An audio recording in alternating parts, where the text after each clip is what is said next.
সৈয়দ আওলাদ হোসেন লাল, ইসলাম সৈয়দ আওলাদ হোসেন, কোতোয়ালি ঢাকা নিবাসী, কোতোয়ালি ঢাকা নিবাসী, মোহাম্মদ মুস্তফার কন্যা মোহাম্মদ মুস্তফা তানহা আক্তার লাবিবাকে তানহা আক্তার লাবিবাকে 4,50,000 টাকা দেন মহাদার্য করিয়া 4,50,000 টাকা দেন ধার্য করিয়া 50,000 টাকা ওয়াসিলে 50,000 টাকা ওয়াসিলে ইসলামী শরীয়ত অনুযায়ী ইসলামিক শরীয়ত অনুযায়ী আপনার নিকট আপনি আপনি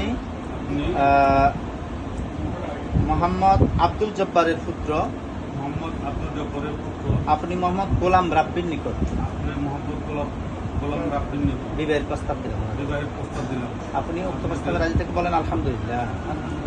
আপনি উক্ত প্রস্তাব গ্রহণ করলে বলেন আলহামদুলিল্লাহ, কবুল বলেন মাশাআল্লাহ। বলেন তানহা আক্তার লাবিবাকে তানহা আক্তার লাবিবাকে